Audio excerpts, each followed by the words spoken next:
그레이스병원 박형무 원장님께서 근감소증 개선을 위한 여성 호르몬 치료에 대해서 강의해 주시겠습니다. 박형무 원장님의 양력은 많이들 아시죠? 전 대한산부인과학회 회장이셨고, 근감소증학회 초대 회장이셨고, 골대사학회 회장, 대한피부영양학회 회장 등 굉장히 학술적인 활동을 활발하게 해오셨습니다. 박형무 원장님 강의 부탁드립니다. 네, 감사합니다. 저는 산부인과 의사가 돼서 근감소증 개선을 위한 여성 호르몬 치료 이렇게 제목을 정했는데, 사실은 저한테 처음 준 그거는 그냥 호르몬 치료였어요. 그 이제 호르몬 치료 중에 잘 아시는 그로스 호르몬 이런 게 이제 있고, 그로스 호르몬 많이 쓰시죠, 노화에서. 사실은 김상호 선생님께서 그로스 호르몬을 할 수도 있는데, 하여튼 하다가 그냥 HRT를 먼저 해라 그래서 제가 HRT를 하게 된 겁니다. HRT를 제가 하는 이유는 사실은 배경 여성들 HRT 엄청나게 많이 하죠. 우리나라에서 많이 하고 있기 때문에 이 HRT를 했을 때 부가적으로 얻을 수 있는 근감소증의 효과가 있나, 이거를 사실은 쳐다보려고 하는 겁니다. 그리고 이 HRT를 하다 보면 메노포즈를 건드리게 되는 거죠. 메노포즈 때 이런 여러 가지 몸의 변화가 있기 때문에 이런 변화들하고 또 HRT하고 간접적으로 또 어떻게 되나, 이거를 이제 보기 위한 겁니다. 그래서 아마 선생님들께서 오늘 강의 중에 메노포즈 전체가 어떻게 돌아가는지를 알고 계시면 더 좋을 것 같고, 제가 HRT를 하게 되면 이 HRT를 쓰는 근거가 뭔가, 어떻게 해서 이 근육이 좋아지는가, 이런 기본적인 걸 좀 선생님들한테 알려주고 싶어서 이 강의 제목을 이렇게 정했습니다. 네. 목차는 이렇게 하겠습니다. 인트로덕션 했고, 스켈레탈 머슬은 노화에 의해서 생기는 거잖아요. 그 노화가 있고, 이 노화 중에 여성에서 메노포즈al 페이지에서 어떻게 되나, 그럼 메노포즈 때 에스트로겐을 쓰게 되는데 이 에스트로겐이 근육에 어떻게 영향을 미치게 되나, 실제로 HRT를 했을 때 근육이 좋아지는가, 이런 에비던스가 있나를 보여드리고자 하는 겁니다. 그리고 마지막에 써머리 하겠습니다. 우리나라 여성의 기대 수명은 85세, 86세쯤 되죠. 건강 기대 수명은 66세. 따라서 유병 수명, 병이 들어가지고 골골하면서 지내는 게 거의 한 20년쯤 됩니다. 남자보다 훨씬 길죠. 그리고 여성은 잘 아시다시피 우리나라가 2030년이 되면 세계 최대의 장수국가가 된다고 란셋에 나와 있어요. 그래서 이 란셋 시대이기 때문에 2030년 되면 아마 한국의 population 90세가 평균 수명이 넘을 거라고 합니다. 이거 뭘 말하는 거 하면 노화가 앞으로 제일 큰 화두라는 거죠. 애기 안 낳는 것도 다 화두겠지만 우리가 노화를 갖고 있기 때문에 이 고령을 어떻게 처치하느냐가 굉장히 중요한 문제일 겁니다. 그래서 산부인과에서는 메노포즈가 보통 고령이라고 하면 65세를 잡지 않습니까? 그런데 사실은 65세 전에 50세부터 노화가 일어나죠. 여성 호르몬이 없어져서. 남자는 별로 이렇게, 남자는 요즘에 엔드로포즈라고 해서 학회가 메노포즈 앤드 엔드로포즈, 보통 이렇게 유럽에 돼 있어요. 근데 남자는 엔드로포즈라는 게 확실치 않다면 또 어폐가 있는 말이지만 메노포즈가 뚜렷하지가 않기 때문에 주로 메노포즈가 중요시하게 하는데, 메노포즈 나이가 49.7세입니다. 우리나라가. 그리고 잠정적으로 50세 되는 사람은 다 폐경 환자라고 생각하시면 되는 거죠. 환자가 들어오시면은 50세가 넘었다 그러면 저 사람 폐경이구나. 폐경의 머릿속에 어떤 문제가 있는가를 아주 파노라마 같이 나와야 환자를 잘 보실 수가 있습니다. 그리고 아까 말한 대로 2030년대 90세까지 산다는 거죠. 그러니까 메노포즈 기간이 너무 긴 거죠. 그래서 최근에 산부인과 쪽에 일부에서는 메노포즈라는 용어 대신에 제리포즈라고 하는 용어를 쓰자. 제리아트릭스의 제리하고 메노포즈의 포즈라고 하면서 제리아트릭스, 65세 이상의 엘더리 포스트 메노포즈al 우먼을 제리포즈라고 하는 용어를 쓰고, 65세에서 85세까지는 얼리, 85세가 되면 레이트 제리포즈라고 하자라고 하는 겁니다. 여기 뭔가 초기 배경 여성은 좀 다르지 않겠는가 하는 개념이죠. 이 고령 여성이 실제로 보면 우리나라 2025년에 초고령 사회에 들어가서 65세 이상이 20%가 넘어섰다고 그러잖아요.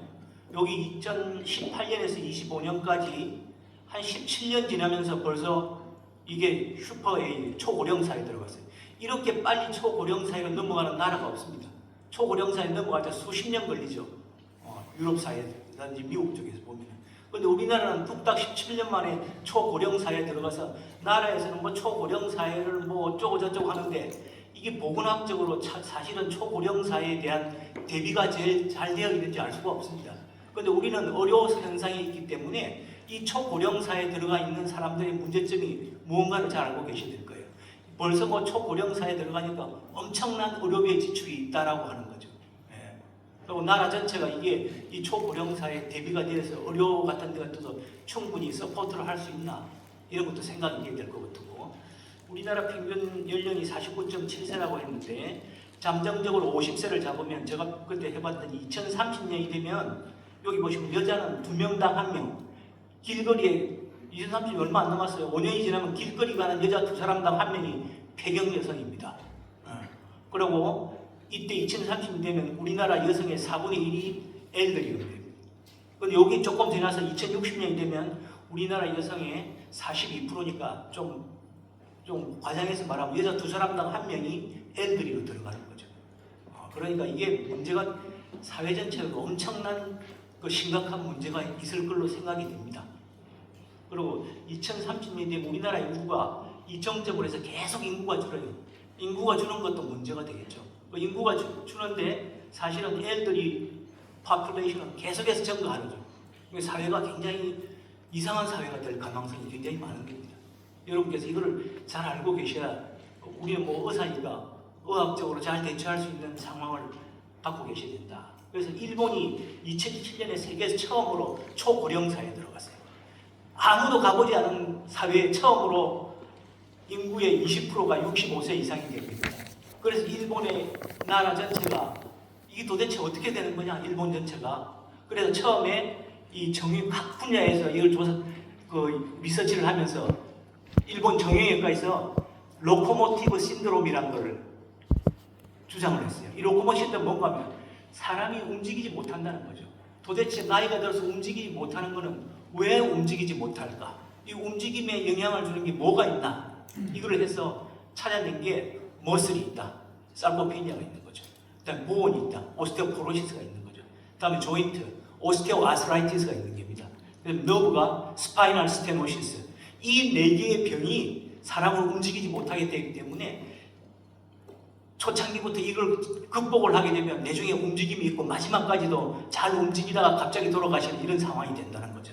그래서 일본은 사실은 그동안에 많은 연구를 해서 제가 로코모티브 신드롬을 계속 발표하는 걸 들었는데 엄청난 데이터를 갖고 있어요. 도웨이지에 있는 사람들은 로코모티브 신드롬이 몇 프로냐, 산쪽에 사는 사람은 몇 프로냐, 어촌에 사는 사람은 몇 프로냐, 그리고 이런 걸 극복을 했더니 어느 정도까지 움직임이 좋아져서 마지막까지 잘 움직이고 지내더라. 이런 연구가 잘 되어 있습니다. 우리나라도 사실은 로코모티브 신도 일본에서 만든 건데 우리나라에 도입을 해서 이게 어떻게 되는 걸 살펴봐야 될 시점입니다. 자, 그리고 결국 마지막에 사람이 노화가 돼서 결국 뭐 어떻게 사회부터 격리가 되고 이런 거는 우리 뭐 금방 생각해 보면 잘 움직이지 못하는 거죠. 움직이지 못하면 죽는 겁니다. 그죠? 두 번째는 카그니티브 디클라인입니다. 인지 기능이 없어져서 우리가 치매가 종료해요. 결국 피지코 카그니티브 디클라인 신드롬이라는 걸 이야기하게 되는 겁니다. 나이가 들면 피지컬, 그 다음에 카그니션, 이 두 개가 제일 화두가 될 거라고 하는 거죠. 자, 저는 사실은 살코페니아를 어떤 식으로 어프로치를 하냐면 저는 골다공증을 보기 때문에 골다공증을 찍는 사람은 100% 바디 컴포지션 찍습니다. 바디 컴포지션은 찍으면 제일 밑에 보면 살코페니아가 있죠. 요거 인정 비급입니다. 인정 비급이기 때문에 5만 원에서 10만 원 정도 받을 수가 있어요, 이게. 자, 머슬은 사람 몸에서 45에서 55%쯤 돼요. 평균 50%. 사람 몸의 제일 큰 장기가 머슬입니다. 반이 머슬이에요. 두 번째는 패트가 30에서 33%쯤 돼요, 여자는. 그다음에 보온이 15%쯤 돼요. 사람 몸 복잡한 것도 이 세 개입니다. 이 세 개를 놓고 나이가 들어가는 사람한테 설명을 해줘야 돼요. 사람들 잘 못 알아듣는 것 같아도 설명해주면 잘 알아듣습니다. 그리고 골밀도 찍을 때 BMD하고 바디 컴포지션을 다 찍는다고 그랬죠. 저희 병원은 5만 원인가 6만 원 인정 비급여로 받습니다. 모두 다 찍어놔요. 그리고 다 설명합니다. 자, 골다공증이 왜 머슬을 하냐? 잘 아시는 골다공증은 오스테오포로시스는 골절이 되는 거죠. 골절이 될 때 마지막 골절이 되는 건 왜 골절이 되겠어요? 가만히 서 있는 사람이 골절이 될 일이 없습니다. 넘어지는 거죠. 낙상이라고 하는 낙상의 제일 큰 인자 중에 하나는 뭡니까? 넘어지는 건 자기 몸을 잘 유지를 못하니까 넘어지는 거잖아요. 머슬이 제일 중요한 겁니다. 물론 밸런스도 중요하지만. 그래서 환자한테 이런 식으로 오퍼를 합니다. 당신 잘못하면 뼈 부러지는 건데 뼈 부러질 때는 근육 작아서 자기 몸 지탱 못해서 넘어져요. 그러면 환자들 다 알아듣습니다. 그래서 당신이 골다공증 치료를 하면 뼈를 치료하는 건 당연한 거고 근육까지 같이 치료해야 궁극적으로는 골절이 일어나지 않는다라고 하는 겁니다. 그러니까 골다공증만 찍어서 의미가 물론 있겠지만 거기다 머슬도 반드시 봐야 되는 거죠. 예. 자, 다음에 sarcopenia osteoporo시스는 age-related decline, 나이에 따라서 노화에 따라서 감소하죠. 거기다가 운동한다든지 영양이라든지 또 그다음에 호르몬, 말하는 호르몬, 근본적으로 인플라메이션이라든지 옥시다티브 스트레스와 같은 이 패소제네시스가 공통적으로 갖고 있어요. 그래서 이 빙클리라는 사람은 sarcopenia osteoporosis 같은 병이다. 다만 근육에서 일어나느냐 뼈에서 일어나느냐 그 문제지 같은 병이라고까지 이야기하는 겁니다. 그리고 실제로 sarcopenia osteoporosis 같이 가는 거죠. 같이 가고 동반이 되는 겁니다. 그래서 이 sarcopenia가 무엇보다 중요한 겁니다. sarcopenia를 알려고 하면 근육을 알아야 되겠죠. 근육은 뭐 잘 아시다시피 옛날부터 배울 때 보면 스켈레탈 마슬, 카디악 마슬, 스무스 마슬 3개 있다고 하는 건데 이 sarcopenia는 스켈레탈 마슬의 감소입니다. 스켈레탈 마슬은 모든 마슬의 90%예요.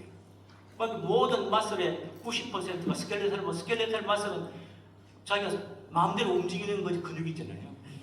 그래서 어떻든 그 sarcopenia는 스켈레탈 마슬에 의한 에이지에 의한 로스다. 이렇게 처음에 정의됩니다. 노화가 돼서 생기는 거라는 거죠. 1989년 지금부터 얼마 전에 이 sarcopenia 데피니션이 정해진 겁니다. 그전에는 근육 잘 보지를 않았었어요. 자, 근육은 사람 몸의 반이라고 그랬는데 그 중에 75%는 상하지에 있어요. 상하지. 그 중에 또 상하지에 있는데 하지가 75% 돼요.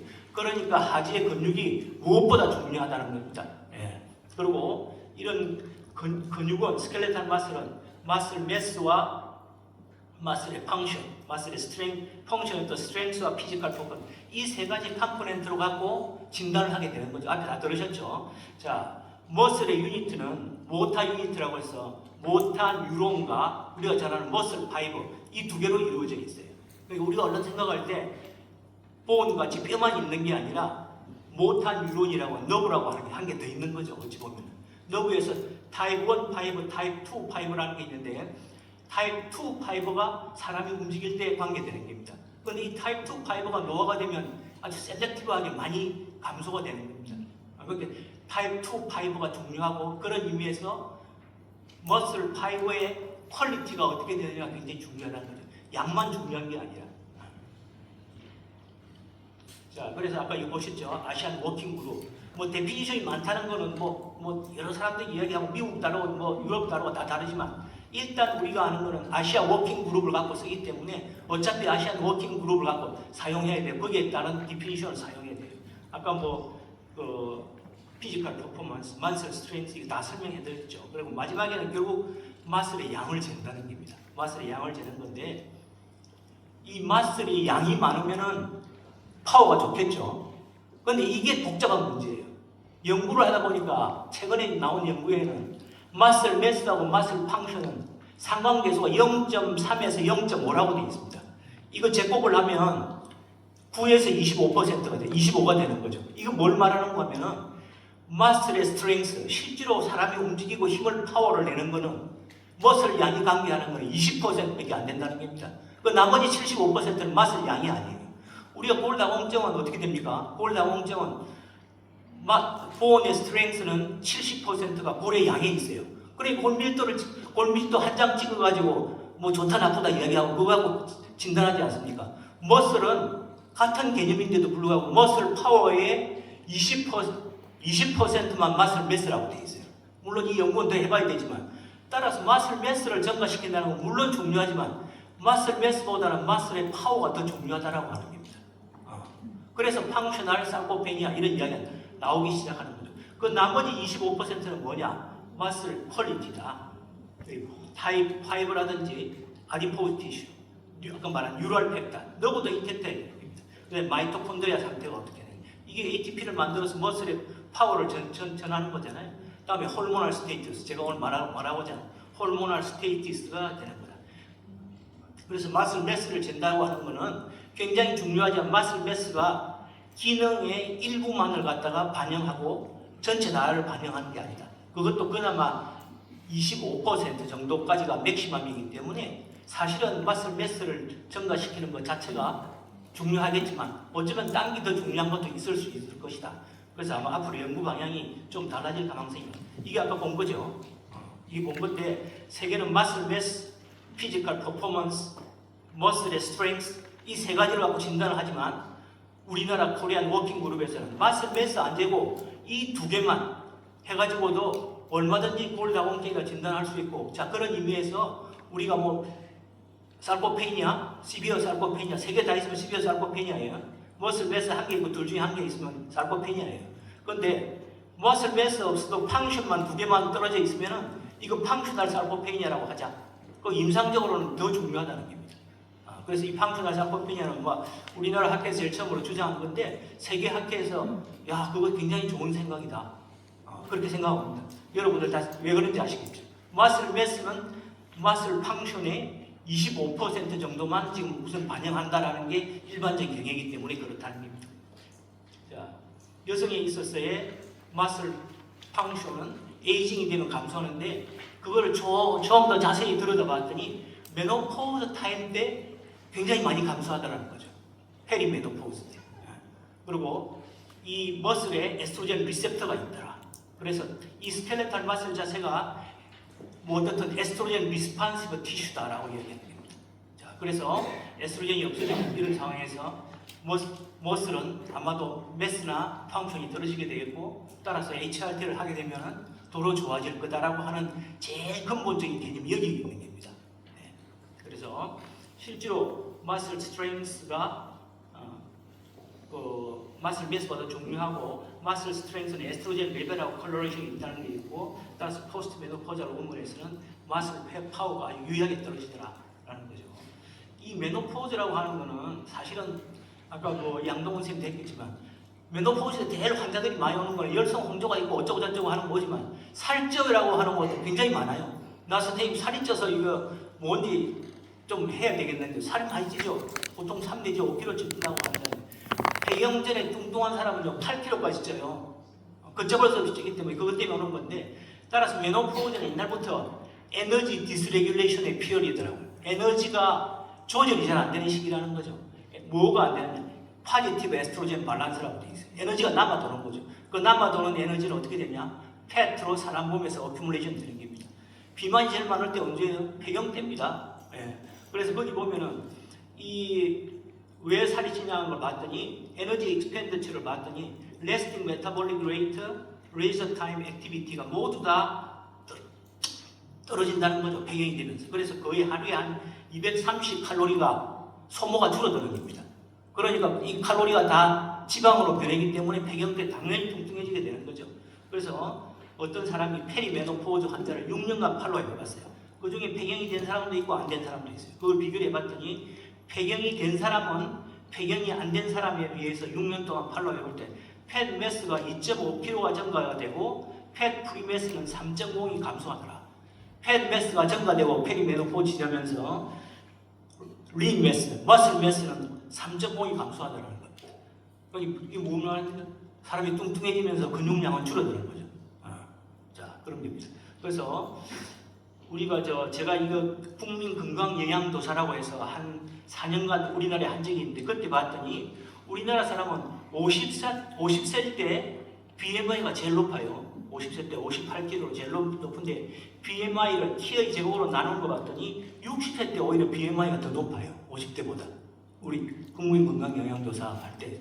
예? 그리고 50세 이상 폐경된 사람 49.7세니까 50세 이상 된 사람 봤더니 거의 한 60% 정도가 오버웨이트, 오베시티입니다. 엄청난 사람이죠. 엄청나게 비만이 많아져요. 그리고 이때 어펜디큘러 립 매스, 마슬 매스를 조사를 해봤더니 50세부터 감소합니다. 49세까지는 계속해서 올라갔다가 이때부터 감소해요. 미국 같은 그런 데 논문에 보면 20에서 39세까지가 제일 높은 걸로 돼 있어요. 그래서 제일 높은 20년을 갖다가 레퍼런스로 잡아요. 근데 우리나라는 보니까 30에서 50세가 제일 립 매스가 많은 걸로 돼요. 외국과 조금 다르지 않나?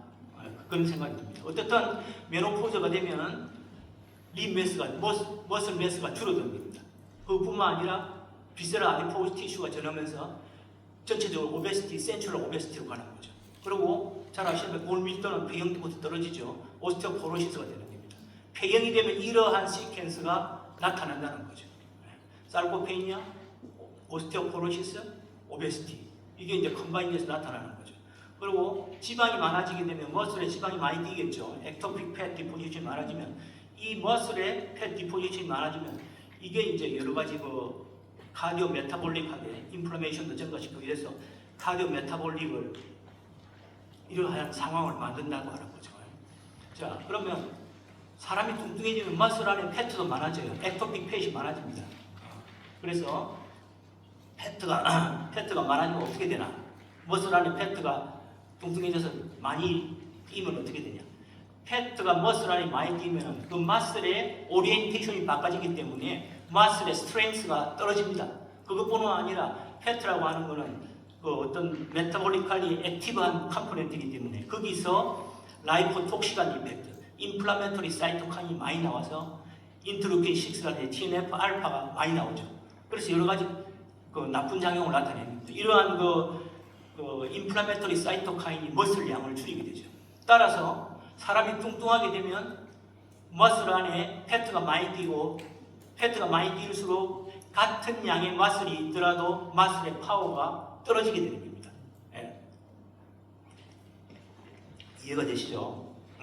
자, 그런데 메노포즈가 되면 이러한 그뿐만 아니라 전체적으로 이런 호르몬들이 감소하고 옥시다티브 스트레스 인플라메이션이 증가하고 또 운동량이 줄어들고 또 뉴트리셔널 임페어먼트도 떨어지고 또 머슬 자체에 있어서 아까 말한 액티브하게 움직일 때 작용하는 타입 2 파이브가 떨어지는 걸로 되어 있어요. 이러한 여러 것들이 메노포즈가 작용을 해서 살코페니아가 된다.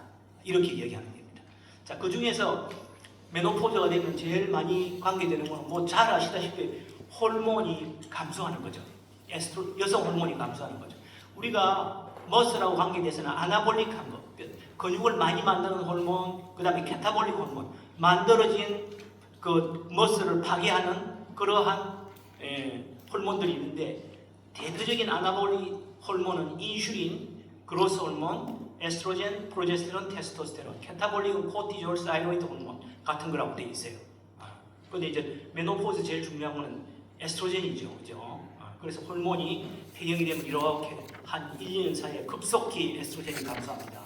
그런데 이 메노포즈가 돼서 에스트로겐이 감소한 거하고 머슬 양하고 조사를 해봤더니 이 메노포즈알 트랜지션, 메노포즈가 넘어가는 이 시기에 이 팻 매스는 accelerated gain이 되고 립 매스, 머슬 매스는 accelerated loss가 일어난다는 거죠. 그래서 이러한 팻 매스의 게인과 립 매스의 로스는 폐경 후 2년까지는 지속이 되더라 하는 논문이 발표됐습니다. 이게 페리메노포즈알 우먼을 대상으로 한 미국 스타디인데 이게 수완 스타디가 유명한 스타디인데 이런 2년까지는 일단 하여튼 이 패트는 증가되고 마스는 감소되더라는 거죠. 그 뒤에 딴 논문을 보면 TBK라고 해서 이 마스를 보는 그런 방법인데 마스를 봤더니 폐경되고 나서 3년 동안 제일 많이 감소한다는 거죠. 그래서 크리티컬 윈도우라고 해서 마슬 매스는 폐경되고 나서 3년, 5년 내에 어떻든 굉장히 많이 감소하더라. 이 크리티컬 윈도우라고 해서 이렇게 얘기하고 머슬 매스보다는 머슬 스트렝스가 훨씬 더 많이 감소하더라. 그래서 이 정리를 해보면 폐경이 되면 머슬 매스는 줄어들죠. 살코페니아가 될 가능성이 있습니다. 보온도 감소하죠. 오스테오포로시스가 될 가능성이 있습니다. 패트는 이게 늘어난다고 그러죠. 이 세 개가 다 있으면은 이걸 우리가 디스모빌리티 신드롬이다. 운동장애 증후군이라고 해서 이 한 개 있는 것보다 두 개 있는 것보다 세 개가 더 위험하고 뭐가 위험하냐? 폴 앤 프랙처가 증가된다는 거죠. 그래서 우리가 그 메타볼릭 신드롬도 5개 중에 뭐 3개만 있으면 메타볼릭 신드롬이라고 하듯이 이러한 컴포넌트 중에 몇 개가 있느냐에 따라서 디스모빌리티 신드롬이다라고 하는 거죠. 운동장애 증후군이라고 하자는 거죠. 최근에 산부인과 쪽에서 이런 거를 주장하는 사람이 있었어요. 머스큘러 스켈레탈 신드롬 오브 메노포즈라고 하자. 금방 말한 대로 뼈가 약해지고 그 다음에 사람이 뚱뚱해지고 그 다음에 sarcopenia가 되기 때문에 아예 배경 자체를 머스큘러 스켈레탈 신드롬 오브 메노포즈라고 하는 건데 이 개념은 산부인과에서 원래 제니토 유리나리 신드롬 배경에 대해서 에스트로겐이 없으면 제니탈 트랙트, 유리나리 트랙트가 에이트로피가 오기 때문에 나오는 신드롬 우리가 제니토 유리나리 신드롬이라고 해요.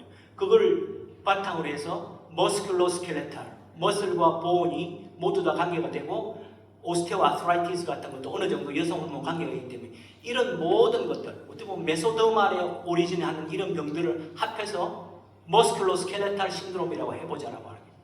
자, 그래서 이게 보통 산부인과에서 보통 말하는 겁니다. 뭐 열성 홍조가 생겨 초기 증상, 심리 증상이 있고 유로제니탈 에이트로피가 중기 증상, 오스테오포로시스, 코로나이트, 알츠하이머 이게 에스트로겐 쓰면 좋아진다라고 하는 거죠. 그래서 여기에다가 제가 한 개 더 넣었습니다. sarcopenia 에스트로겐 때문에 생길 수가 있는 거고 그런 의미에서 머스큘러 스켈레탈 신드롬 오브 메노포즈라고 생각하는 굉장히 좋은 아이디어라고 생각합니다. 자, sarcopenia 치료는 엑사이즈 뉴트리션 메디케이션이 있는데 약으로 허락된 건 없습니다. 아직까지 FDA에서 그 sarcopenia 약으로 허락된 게 없어요. 아예 종류는 많은데 그래서 골드 스탠다드는 엑사이즈 뉴트리션이고 그 어떠한 약제도 운동하고 영양을 두 개를 합한 것보다 좋은 치료 방법은 없다라고 지금까지 이야기하고 있는 겁니다. 여러분들도 환자 보면 좀 깝깝하죠. 약이 있어야 우리는 약이 있어야 무리가 되는 약이 아직 개발이 안 돼 있고 뉴트리션하고 엑사이즈를 해야 되는 약은 이런 것들이 선택적으로 지금 많이 연구는 되고 있는데 아직 안 됩니다. 마이오스타틴이라는 거, 셀렉티브 안드로젠 리셉터 모듈레이터. 운동선수들 그 테스토스테론 안드로젠 복용하면 근육량이 많아져요. 도핑에 걸리는 거잖아요. 그런 계통의 약을 만드는 겁니다. 아나볼릭 스테로이드, 그다음에 메타볼릭 모듈레이터 이런 거 있는데 이 에스트로겐은 우선 제가 말씀드리겠는데 뭐 딴 거 다 잊어먹더라도 이것만 한 개만 꼭 기억해 주시면 좋겠어요. 이게 유럽에 있는 오스테오포로시스, 오스테오아트라이티스가 머스큘러 스켈레탈 헬스, 머슬하고 보온을 같이 넣어서 어떻게 영양을 하겠냐, 어떻게 좋게 만들겠냐라고 하는 리코멘드 가이드라인을 했어요. 가이드라인 할 때 우리가 잘 아는 것이 처음에 단백 먹는 겁니다. 단백질 먹고 1.5에서 1.2kg당 먹고 두 번째 레귤러 엑서사이즈하고 3번 내지 5번째 그리고 반드시 비타민 D를 800 정도를 유지를 한다. 네 번째가 이렇게 돼 있어요. 폐경되고 60세 이내에 있는 사람, 10년 이내에 있는 사람은 HRT를 하게 되면 머스큘러 스켈레탈 베니피트의 어디셔널 베니피트를 얻을 수가 있다. sarcopenia에 쉽게 말하면 보온뿐만 아니라 sarcopenia에도 어디셔널 베니피트를 얻을 수 있겠다라고 하는 지침을 했습니다. 그 에스트로겐을 그럼 쓰면 왜 좋아지겠는가? 어떻게 해서 sarcopenia가 좋아지겠는가? 우선 그 에스트로겐을 쓰게 되면 크게 보면은 이 휴먼 스켈레톤은 사람 몸에 있는 프로테인의 75%까지가 근육에 있다고 되어 있어요.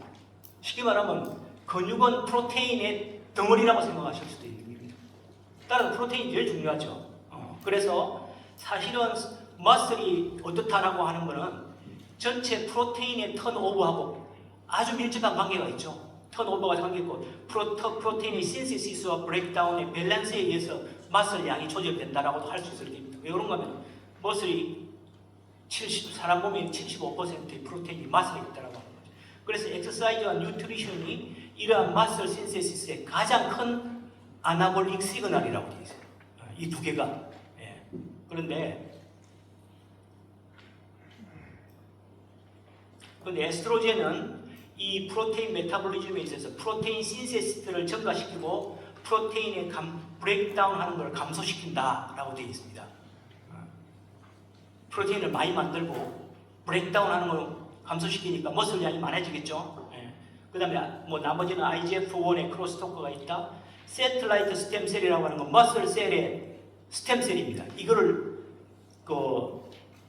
자극을 해서 프로리퍼레이션 액티베이션 시키기 때문에 머슬 리제너레이션에 관계가 된다. 그 다음에 그 에스트로겐이 마이토콘드리아의 생성을 증가하고 펑션을 증가시키기 때문에 그 머슬 파워를 나타낼 때 ATP 생산을 증가시키고 또 이 에스트로겐이 엔티옥시단트 이펙트가 있기 때문에 우리가 잘 아는 리액티브 옥시전 스페이스를 감소시키고 따라서 옥시다티브 스트레스를 감소시킬 것이다. 이런 것들이 에스트로겐 작용이라고 되어 있어요.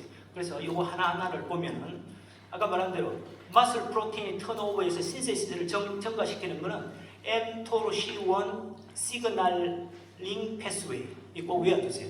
여기 프로테인을 만드는 시그널링 최종적인 단계에 들어가는 겁니다. 그런데 이 mTOR 시그널링 패스웨이를 아나볼릭하게 작용하는 게 세 개가 있는데 제일 중요한 게 뉴트리션. 그 중에 아까 양동훈 선생님 말씀한 류신이 제일 강력한 스티뮬런트예요. 두 번째는 인슐린입니다. 세 번째는 이 엑서사이즈, 머슬 컨트랙션이라고 되어 있어요. 엑서사이즈로 대표되는 컨트랙션. 피지컬 액티비티, 그 뉴트리션, 인슐린 이 세 개가 이 프로테인을 만드는 근육을 머슬 프로테인을 만드는 이 mTOR 시그널링 패스웨이의 가장 most powerful한 스티뮬레이터라고 되어 있어요. 자, 그런데 에스트로겐은 이 프로테인 신시스를 증가시킨다고 하는 건데 이 P13K 액트 mTOR 시그널링이라고 하는 이러한 시퀀스를 증가시키는데요. 이게 이제 몰레큘러에 들어가면 좀 복잡한 겁니다. 저도 뭐 깊이는 잘 몰라요. 잘 모르는데 이 포스파티딜 이노시타이드 3 카이네이즈라고 포스포리레이션 시키는 엔자임인데 요 많은 아나볼릭한 호르몬들이 전부 리셉터가 다르죠. 리셉터가 다른데 이 리셉터에 붙어서 최종적으로 공통되는 패스웨이는 이 P13K 액트 mTOR 시그널링 패스웨이를 통해서 만드는 겁니다. 이거 뭐를 말하는 거 하면 자극하는 물질들이 많이 있는데 입구는 서로 달라요. 이 구멍을 저 구멍을 들어오지만 마지막에 나가는 구멍은 한 구멍입니다. 그렇게 생각하시면 아주 쉽죠. 그래서 mTOR 시그널링을 증가시켜서 단백질을 만들어내는 거죠. 거기에 반해서 이 프로테인을 브레이크다운하는 것은 폭소 시그널이라고 해서 유비퀴톤 프로테아솜이라고 하는 건데 이 에스트로겐은 요 신세시스 요 패스웨이를 증가시키는데 거기에 증가시키다 보면 프로테인 카이네이즈 B라는 게 있는데 여기 액티베이션이 되면 요거는 한편으로는 신세시스를 증가시키면서 다른 한편으로는 브레이크다운하는 폭소라고 하는 시그널이 억제를 시켜요. 이게 두 가지 듀얼로 작용을 하는 거죠. 예. 그래서 이 신세시스를 증가시키고 브레이크다운을 감소시키는데 이건 간접적인 작용이겠죠. 또 다른 한편으로는 이 선생님들 좀 폭소, 유비퀴틴, 프로테아솜이라는 게 좀 낯설죠. 낯설인데 이게 뭔가 하면은 이런 겁니다. 단백질에다가 유비퀴틴이라고 하는 물질을 갖다 붙여요. 갖다 붙이면 이 프로테아솜이 그걸 인식을 해서 단백질을 분해시키는 거거든요. 그런데 이 유비퀴틴이 이 프로테인에 붙으려고 하면은 유비퀴틴 라이게이즈라고 하는 엔자임이 있어야 갖다 붙는 겁니다. 그런데 에스트로겐을 쓰면 이 유비퀴틴 라이게이즈가 억제가 되는 거죠. 그러니까 유비퀴틴이 쉽게 말하면 단백질에 못 붙게, 프로테인이 못 붙게 되니 그걸 브레이크다운하는 게 브로킹이 되겠죠. 그래서 이런 두 가지 작용에 의해서 신세스를 증가시키고 어쨌든 브레이크다운을 감소시켜서 전체적으로 머슬을 많이 만든다고. 그리고 에스트로겐은 이 IGF-1이 인슐린 다음 두 번째로 큰 이 아나볼릭한 시그널인데 이 IGF-1과 에스트로겐은 서로 자극을 해주고 서로 리셉터에 가서 같이 붙는 겁니다. 그래서 크로스토크가 있다고 되어 있어요. 같이 작용할 수가 있다는 겁니다. 그래서 이거를 아나볼릭 시너지라고 해요. 그래서 이게 또 두 개가 작용을 해서 이거 에스트로겐이 IGF-1 같이 작용해서 이 신세틱 패스웨이를 증가시켜서 결국 프로테인 신세시스를 증가시킨다라고 되어 있는 겁니다. 자, 그것뿐만 아니라 에스트로겐이 강력한 엔티옥시단트이기 때문에 에스트로겐의 구조 자체가 이 레디칼 스카벤저, 리액티브 옥시전 스페이스를 받아들일 뿐만 아니라 엔티옥시단트 엔자임, SOE라든지 글루타치온 페록시다이즈 캐탈라이즈를 증가시키고 또 마이토콘드리아에서 이게 ROS 프로덕션을 억제시키고 엔티 인플라메터리 액션에 의해서 이러한 인플라메터리 사이토카인에 의한 옥시다티브 스트레스를 감소시켜서 이런 것들이 머슬을 보존한다라는 이야기였고, 그리고 아까 말한 대로 타입 2 파이버, 이 에스트로겐이 감소가 되면 이 머슬 타입 2 파이버가 셀렉티브하게 에이트로피를 일으킨다고, 그러니까 힘이 빠지는 거겠죠. 그런데 에스트로겐을 쓰게 되면 이 타입 2 파이버가 전체적으로 사이즈가 증가하고 콘택트를 증가한다라고 되어 있어요. 그러니까 에스트로겐이 타입 1도 관계하지만 사람 몸이 움직이는 데 관계하는 타입 2 파이버라고 하는 그런 걸 갖다가 좋게 만든다는 거죠. 그러니까 머슬의 퀄리티를 좋게 만든다라고 하는 겁니다. 자, 실제로 에스트로겐을 쓰면 어떻게 되는가라고 하는 호르몬을 쓰면 좋아지지 않겠습니까? 그래서 호르몬 여러 가지 있는데 23개의 메타 아나리시스를 한 걸 보면은 언트리티드 컨트롤에 의해서 HRT를 한 경우가 5%가 더 올라가 있더라. 뭐 그렇게 되어 있습니다. 그리고 그 유명한 WHI 연구에서 에스트로겐을 썼더니 3년 동안 썼더니 린 메스가 플라세보보다 훨씬 적게 감소하다. 이 적게 감소하는 어떻든 베니피셜 이펙트가 있는 거죠. 그래서 3년 동안 해봤더니 굉장히 좋고 머슬 매스가 증가된다는 것보다 머슬 매스의 로스를 갖다 감소하는 거죠. 그렇게 되어 있고, 근데 약간 문제가 되는 것은 첫 3년 동안은 굉장히 증가되는데 나머지 3년 더 팔로우 해봤더니 그 나머지 3년 동안은 더 좋아지지는 않는다고 되어 있어요. 그래서 여기 롱텀 이펙트가 없는 거 아닌가 뭐 이런 것도 있습니다. 그래서 아직까지 해결이 안 된 부분이 있는 것 같아요. 근데 초기 배경했으면 하여튼 확실하게 올라간다라고 되어 있고, 그래서 어떻든 이 호르몬을 2년간 써봤더니 에스트로겐 HRT 한 거나 티볼론이라고 하시는 약 있죠. 티볼론 다 베이스라인보다 전체가 린 매스, 마슬 매스가 증가하더라. 특히 티볼론은 마슬 매스에 대한 연구가 많아요. 왜 그런가 하면은 이 티볼론은 잘 아시는 바와 같이 티볼론 한 개 먹으면은 거기에 에스트로겐 작용도 있고 프로제스테론 작용도 있고 테스토스테론 작용도 있다는 거죠. 그 테스토스테론이 강력한 아나볼릭 에이전트잖아요. 머슬에. 그래서 연구가 많이 되어 있는 것 같아요. 그리고 실제로 한 연구를 보면 바디 컴포지션이 티볼론을 먹었더니 1년 사이에 팻 매스는 관계가 없는데 팻 프리매스, 주로 마슬 매스인데 마슬 매스는 유의하게 좋아지더라라고 되어 있고, 이 티볼론을 쓴 좀 큰 연구에서는 보면은 폐경 때 여기 보시면 팻 매스는 유의하게 증가하는 데 비해서 그 티볼론을 썼을 때 웨이스트 힙 레이쇼는 감소하고 이 팻 프리매스는 머슬 매스는 증가되더라. 그래서 굉장히 쉽게 말하면 호르몬을 쓰면은 패트는 약간 줄어들고 마스가 늘어나더라 이런 이제 거죠. 결론을 하다 보면. 그러니까 티볼론은 근데 사실은 티볼론은 한 종류밖에 없죠. 2.5mm밖에 없는데 폐경이 오래된 사람은 반 용량도 씁니다. 근데 반 용량을 써봤더니 효과가 없더라. 그래서 아마 티볼론은 메노포즈 가까이 있는 데 써야 되고 컨벤셔널 도시지를 써야 되고 좀 오래 한 1년 이상 써야 머슬에 좋은 효과가 있더라라는 겁니다. 그래서 그 에스트로겐을 정리해보면 에스트로겐은 머슬에 여러 가지 그 펑션이라든지 스트렝스, 마슬 매스에 좋은 작용이 있고 또 마슬의 컴포지션, 타입 2 파이버가 좋아진다. 그렇게 되어 있고, 그래서 어떤 그 포스추럴 인스테빌리티가 있는 사람한테 호르몬을 먹으면 좋아지겠다라는 건데, 아까도 뭐 질문이 있던데 그 지금 호르몬은 옛날하고 달라서 한 60세 정도까지만 쓰는 거잖아요. 60세 이후에 쓰는 이제 이거는 지금 거의 권하지 않는 걸로 되어 있거든요.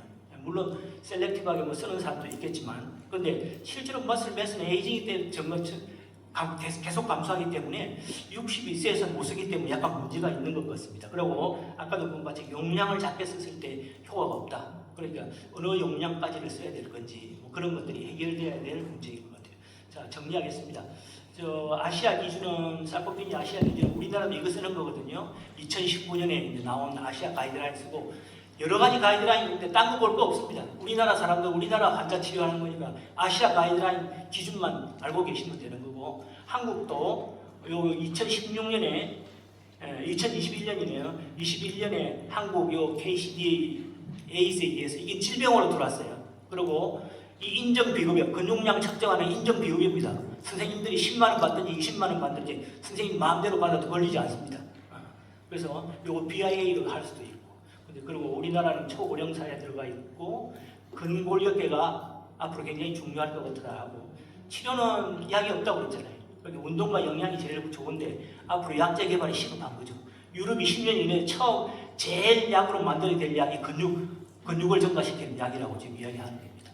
그리고 초기 폐경 여성 60세 이하 폐경 10년 이내에는 가이드라인에 의해서 쓰면 도움이 되겠다라는 거고, 이러한 근거는 스켈레탈 마슬 안에 에스트로겐 리셉터가 있고 에스트로겐 리셉터가 있기 때문에 에스트로겐 스켈레탈 마슬이 에스트로겐 리스판시브 티슈다라는 겁니다. 그래서 호르몬을 쓰게 되면 좋을 것이다라고 하는데 아직까지 명확히 100%다 그렇다는 건 아니고 일부 논문에서 컨트롤시가 있기는 한 것 같습니다. 이거는 사실은 제가 근감소증 마지막 장인데 이 근감소증 책이 두 권이 있는데 이게 근감소증 학회에서 내는 제가 회장할 때 처음 낸 겁니다. 낸 건데 10년 만에 요번에 한 두 달 전에 근감소증 책이 나왔어요. 그래서 뭐 형편이 허락되시는 분들은 한번 이 책을 정독을 해보시면 됩니다. sarcopenia는 한마디로 말하면 muscle wasting disease다. muscle wasting disease다. 그래서 물론 크라이테리아가 있고 그런 거죠.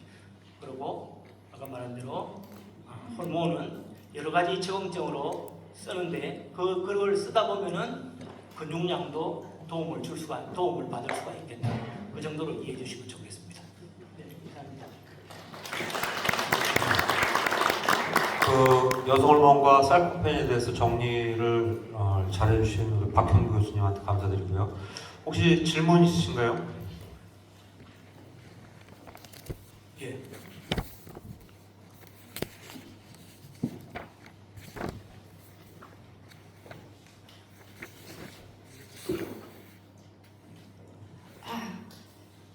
성함과 소속 좀 얘기해 주시기 바랍니다. 저는 진안군 의료원 산부인과과장 조용현이라고 하고요. 네네. 선생님. 근감소증이나 이게 폐경 거의도 진안도 노령 인구 65세 이상 되시는 분들이 70-80% 돼서 제가 보는 환자들이 거의 다 폐경 예, 환자거든요. 그렇겠네요. 그래서 예. 이제 근감소증, 골다공증하고 예. 호르몬 치료를 예. 주로 하는데 예. 이제 선생님께서 지금 오늘 근감소증에 대한 그 강의를 자세히 해주셔서 예. 굉장히 도움이 많이 되는데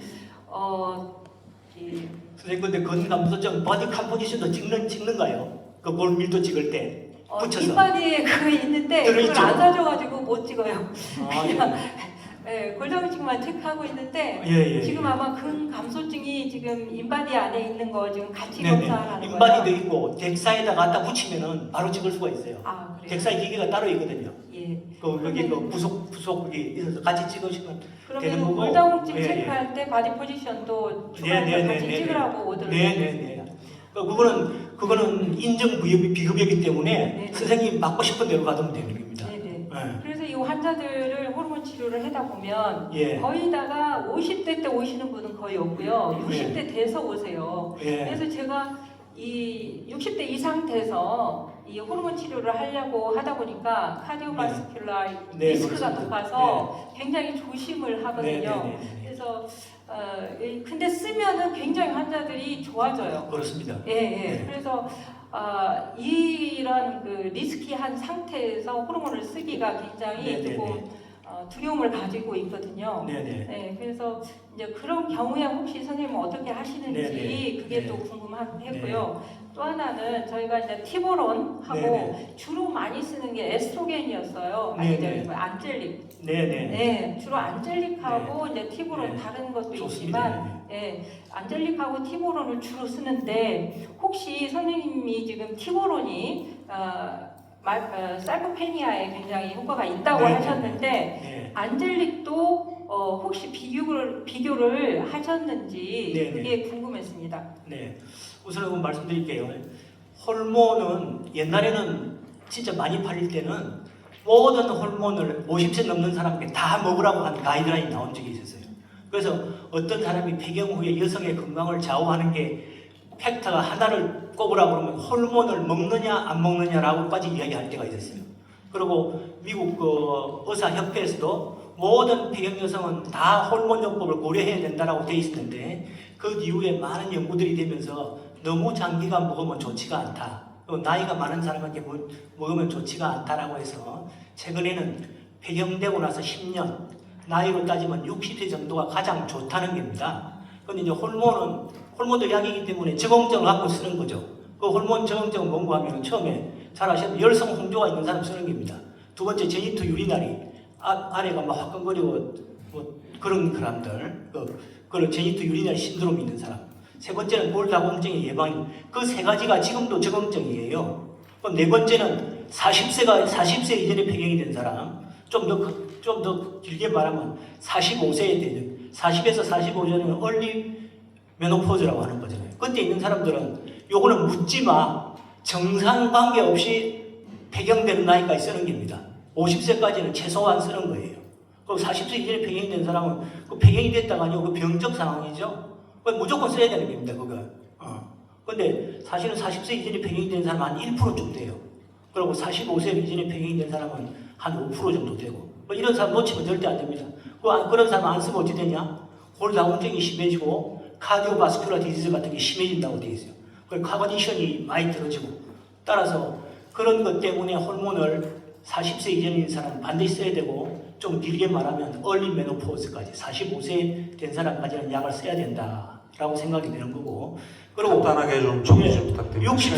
60세 이후에 있는 사람도 적응증이 되는 사람은 쓰는 겁니다. 적응증. 예를 들어서 얼굴이 많이 화끈거리고 이런 사람들은 약을 쓸 수가 있는 겁니다. 그런 사람은 적응증이 있기 때문에. 한 5% 정도는 일생열성 홍조가 있다고 하는 거잖아요. 그런 사람 쓰는 겁니다. 조심스럽게. 근데 60세 이전에 처음으로 와 쓰게 되면 여러 가지 카디오바스큘라라든지 스롬바 엠볼리즘 이런 위험성이 있기 때문에 가급적 60세가 쓰는 거지 컨트라 인디케이션은 아닙니다. 60세 넘어서도 쓸 수 있으면 쓰는 겁니다. 근데 쓸 때는 용량을 한 반 정도 쓰면 좋을 것 같아요. 이 에스트로겐이 상용량이 있고 저용량이 있거든요. 그리고 사실은 미국 같은 데는 울트라 로우 도스가 있어요. 4분의 1 용량도 있습니다. 그래서 그런 용량을 줄여서 쓰면은 좀 안전하겠다라는 거고, 티볼론은 아까 말한 대로 에스트로겐과 테스토스테론 같은 그런 작용을 나타낼 수 있기 때문에, 테스토스테론이 특히 있기 때문에 리비도, 성욕이 떨어졌다든지 혹은 이런 아나볼릭한 그런 걸 할 때 머슬 양이 증가시키는 이렇게 좋은 작용이 있을 것 같습니다. 그리고 저는 개인적으로는 안젤릭하고 비교는 안 해봤어요. 안 해봤는데 우리나라 제일 많이 팔리는 약이 리비안입니다. 리비안이 만 정도 팔려요. 전 세계적으로 제일 많이 팔리는 호르몬. 간단하게 좀 죄송하지만 페모스톤이라고 하는 약이니까 그것도 한번 써보시면 좋을 것 같습니다. 전 세계적 에보트라는 데서 나오는데 그 페모스톤이 제일 많이 쓰이는 그 정도하고 그 비교는 제가 안 해봤어요. 근데 안젤릭도 효과가 있을 겁니다. 모든 호르몬이 다 효과가 있다는 거니까요. 시간이